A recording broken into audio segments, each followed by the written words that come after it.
Hello, this video is covering integration by parts. And integration by parts is basically as close as we get to a product rule for integrals. It's not something that always works, but it's something you can try. And I'm not going to go into where it comes from. Some of you have already seen this.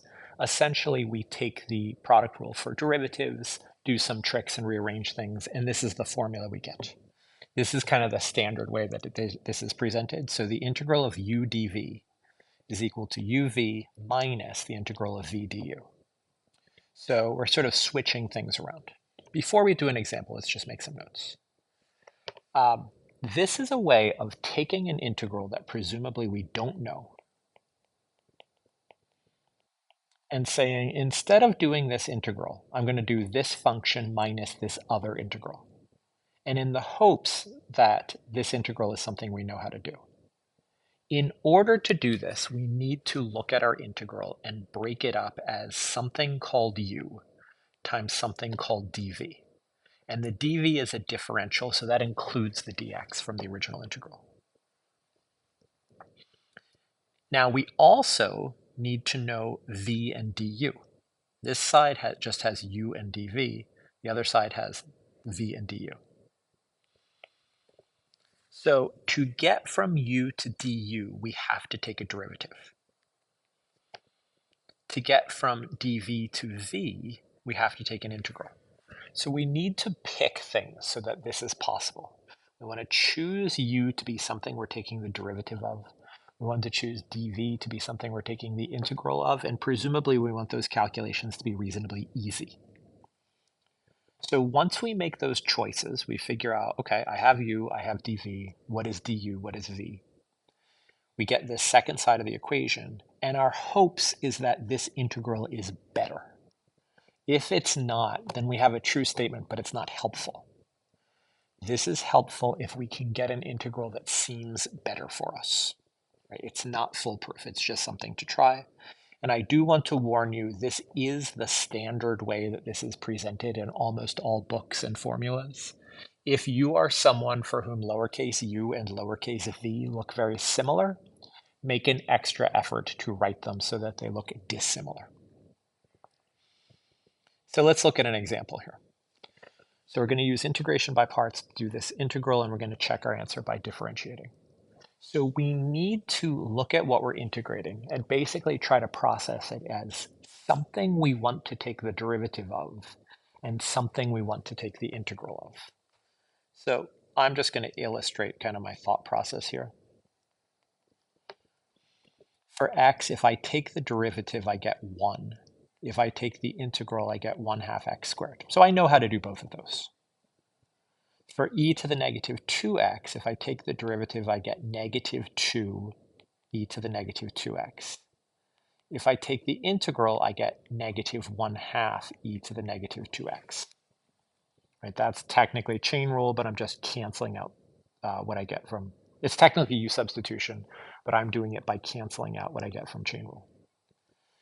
So all of these combinations are possible, but we want to pick something that's easy. And I might notice that these are extremely similar, right? They only differ in the coefficient, they don't differ in their complexity. But 1 is so much nicer than 1/2 x squared in terms of its complexity. So probably what I want to do, I want to be differentiating x and therefore integrating e to the negative 2x. So before I apply the formula, I will just carefully write down my choices. I am deciding that x, right, that u is x. U is the thing I'm going to take the derivative of. And dv is e to the negative 2x dx. Remember, if it's a differential, it has a differential. So now let's figure out what else we need. Well, if u and x are basically the same thing, then du is dx.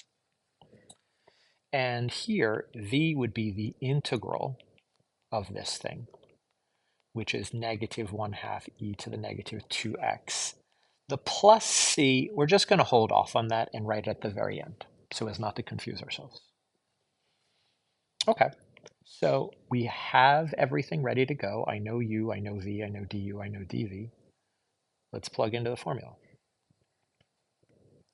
So my integration by parts formula says this is going to be the same as u times v minus the integral of v du. Right, let me write the formula up here. We're going to keep coming back to the same formula. So v is negative 1/2 e to the negative 2x, and du is dx. So first thing here, I'm just going to rewrite it with the coefficient at the very front. For this part, I'll notice that I have two negatives, and I'll also move that 1/2 to the outside. Now this is an easier integral. I use the integration by parts formula that originally had this thing that felt like product rule, integral of x times this exponential thing. And now here it's just this exponential thing. I know how to do this integral. So this is a case where integration by parts is really paying off for us. We're rewriting an integral we don't know how to do in terms of an integral we do know how to do. So this would be negative 1/2 x e to the negative 2x plus 1/2 times, and now this is the same integral we did before. And here I'm going to put in the plus c. And then finally, I will just distribute. So we have minus 1/4 e to the negative 2x, and half of an unknown constant is still an unknown constant. So this presumably is our answer. And let's check. For all of these, you're getting pretty complicated things, and it's very easy to make a small mistake somewhere along the way. So let's check this by differentiating. So if y is negative 1/2 x e to the negative 2x minus 1/4 e to the negative 2x, let's see what y prime is. I'll factor out my negative 1/2 here and do product rule. Derivative of the first times the second plus the first times derivative of the second. And then I have negative 1/4 times chain rule e to the negative 2x times negative 2. So let's see what I've got here. If I distribute this negative 1/2, I get negative 1/2 e to the negative 2x. And if I distribute it here, the negative 1/2 and the negative 2 cancel, and I get x e to the negative 2x. Here, the negative 1/4 times negative 2 is 1/2. And I will notice positive version 1/2 e to the negative 2x, negative version 1/2 e to the negative 2x. Those cancel. And I really do get this thing that I was trying to integrate all along. Right? We were trying to find the antiderivative of x e to the negative 2x. And what we got from integration by parts is correct. So this is kind of the classic integration by parts formula. Very often we use it when we have one kind of algebraic thing like x, and then something that's not super hard in its complexity, but like, you know, an exponential expression or a simple trigonometric expression. So now let's up the difficulty by having one with multiple steps. So here, we want to do the same consideration. This kind of feels like product rule. There's x squared. There's cosine of 2x. The dx gets incorporated somewhere. We'll figure that out later. And we'll really think about which do I want to be differentiating and which do I want to be integrating.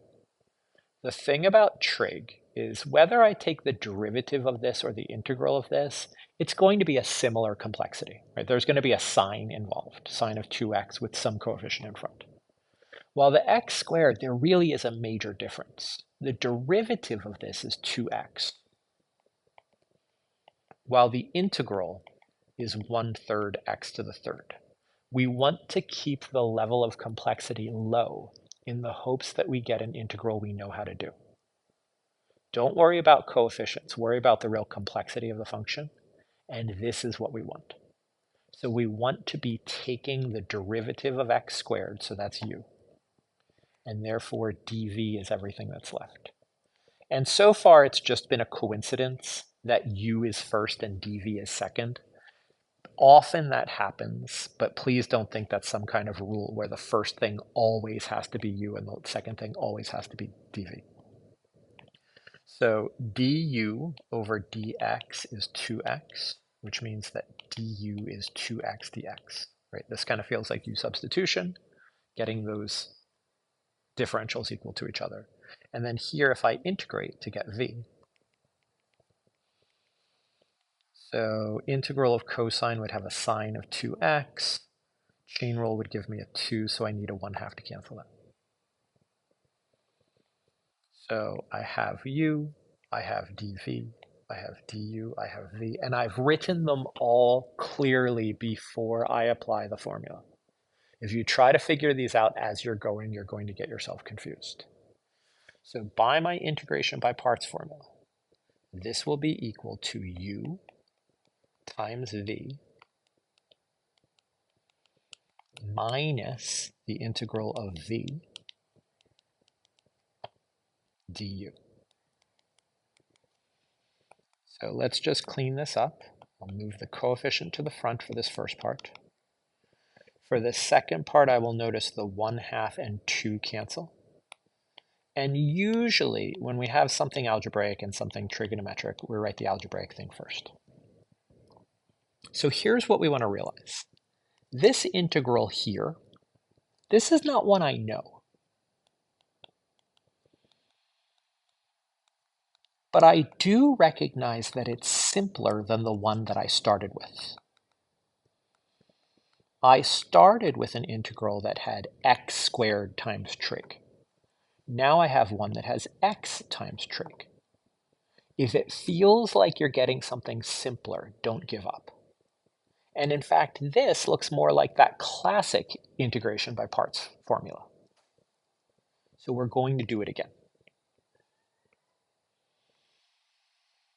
So I will now say, well, I definitely want to be differentiating x. So u equals x.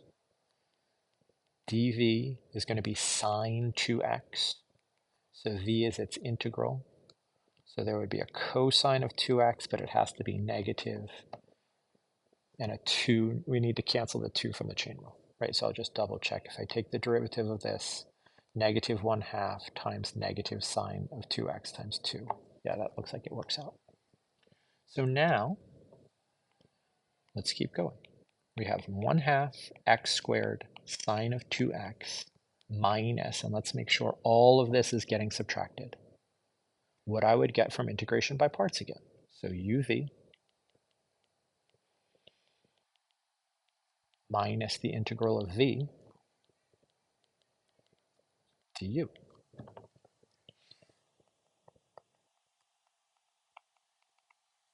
So here, my negatives cancel, and I would get 1/2 x cosine 2x. Here, my negatives cancel again, and I can bring out that 1/2. So finally, that last integral is one that I can do fairly easily.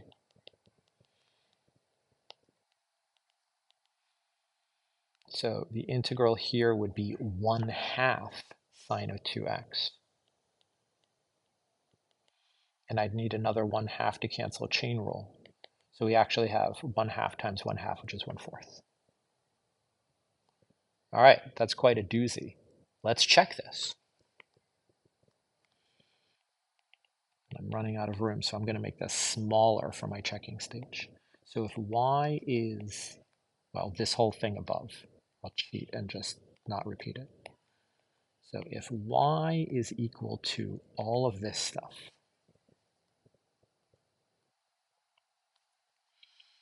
then what's y prime? So for the first part, I'll factor out that 1/2 and do product rule. Derivative of the first times the second, plus the first times the derivative of the second. For the second term, I'll also factor out that 1/2. Derivative of the first times the second, plus the first times the derivative of the second.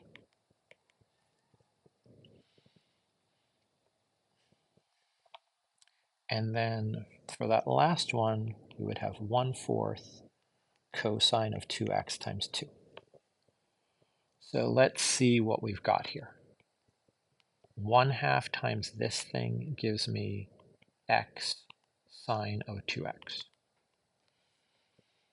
And then for the next one, the 1/2 cancels with that 2, and we have x squared cosine 2x. Here we have 1/2 cosine 2x.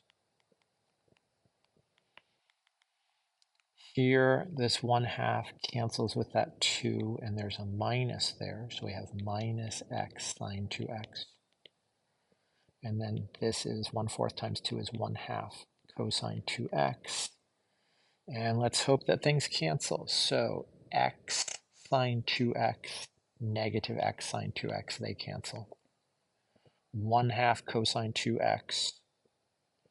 And did I lose a minus somewhere?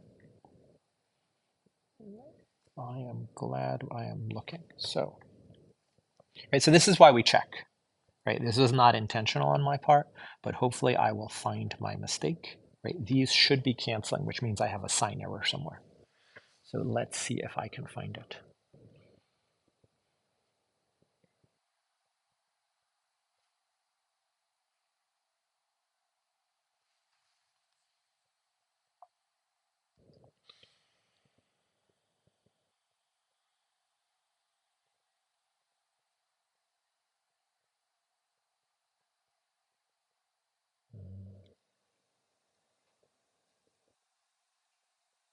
Oh, here we go.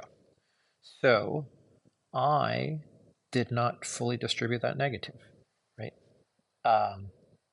This is a positive 1/2, but there's a minus in front of it. So there should have been a minus here. Oops, let me match the color. Which means there should have been a minus here.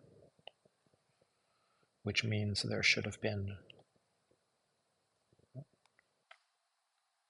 a minus here. And there should have been a minus here.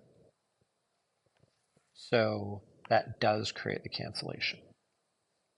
Right? Everybody makes mistakes, but if you're checking your work and you notice that things almost cancel, you can probably find it.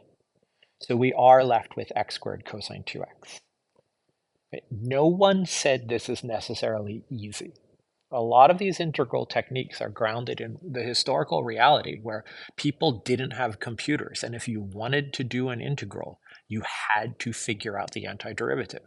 Maybe that was easy, maybe that wasn't easy. But if you were an engineer and you needed to do an integral to figure something out, you would put in the time to figure it out.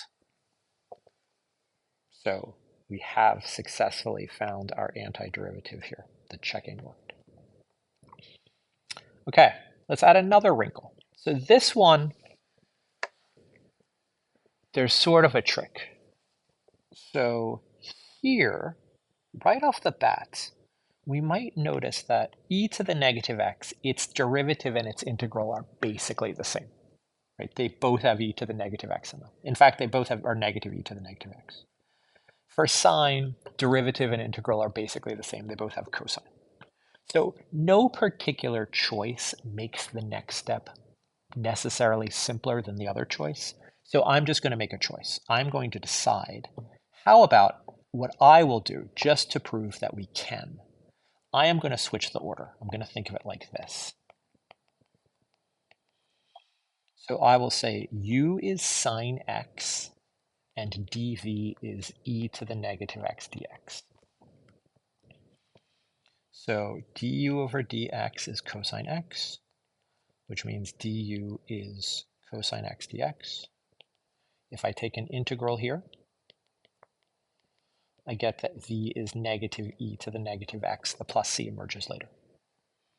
Okay, so now let's do integration by parts. So it's u times v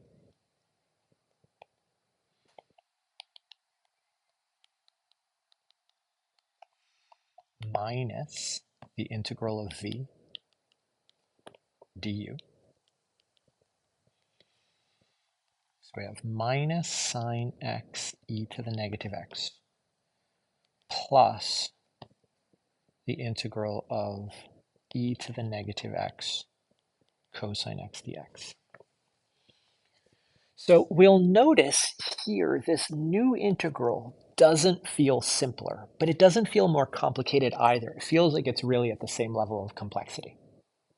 Presumably, whatever's going in here with sine and what's going on here with cosine, there are similar problems of equal difficulty. So in cases like this, if it seems like you have the same level of complexity, see what happens if you do it again with the same choices. So before we decided u would be the trig thing, let's keep doing that. U will be the trig thing. So this is another example where we have to do it twice.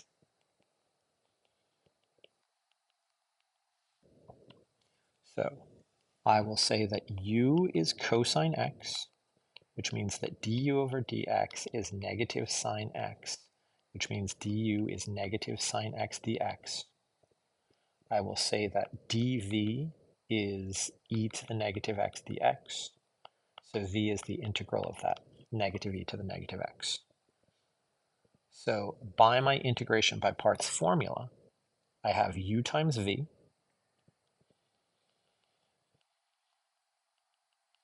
minus the integral of v du.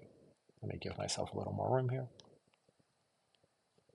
V is negative e to the negative x, and du is negative sine x dx. So let's just clean all this up.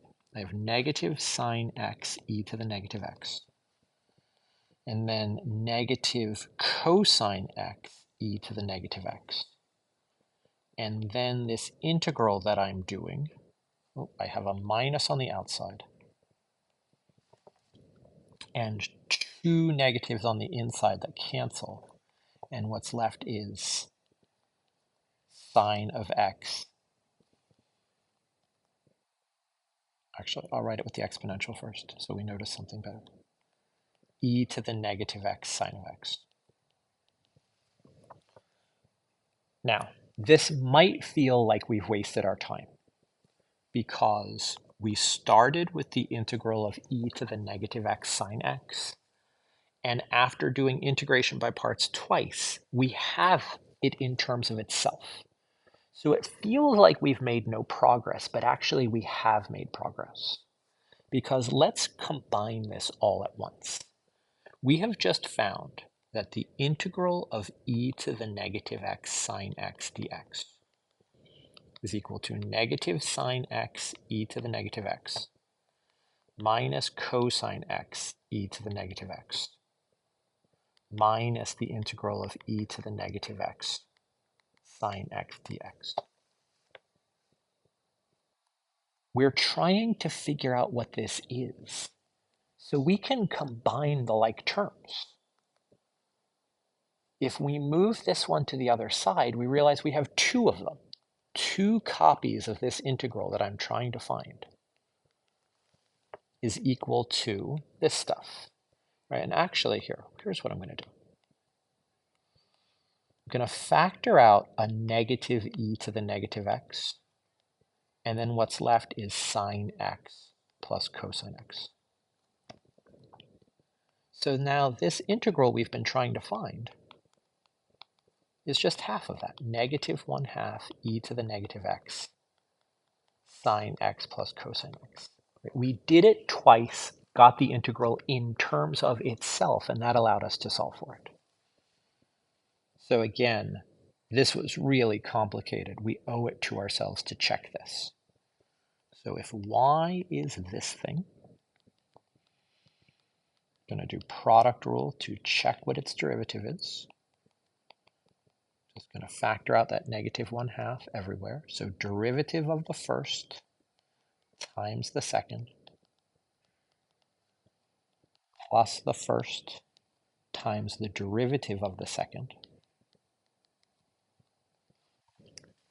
And let's see what we've got here. I'm going to distribute everything.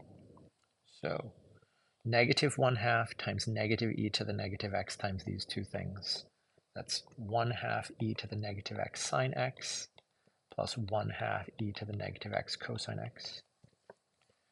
And then this negative 1/2 times this thing times these, we would have negative 1/2 e to the negative x cosine x, and then we'll have a double negative positive 1/2 e to the negative x sine x.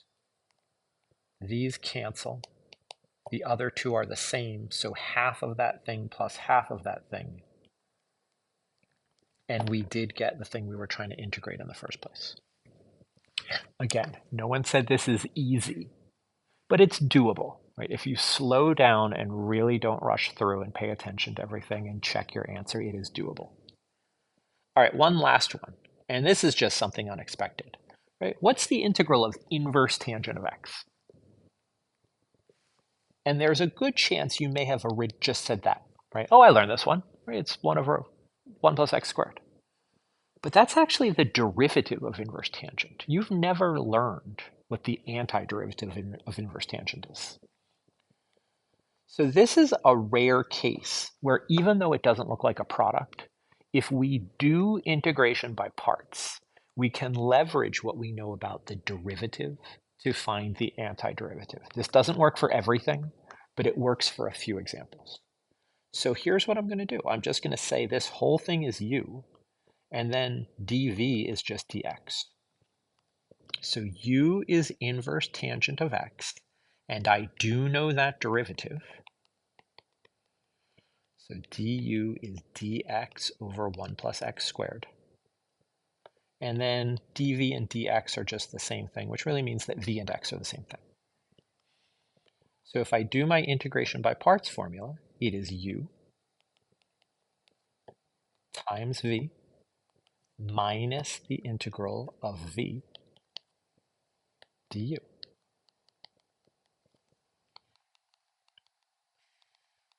Usually we put a simple algebraic thing before the more complicated function. And now this antiderivative we're trying to do is this. This is doable by u substitution, because we'll notice we have 1 plus x squared, and then its derivative is more or less showing up here.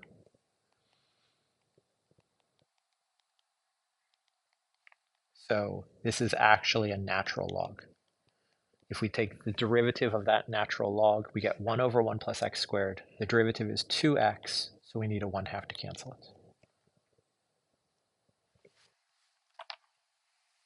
And I will leave it to you to check this, because I need to go in making this video, right? But take a moment and check, does this actually work? Okay, that's the end of this video.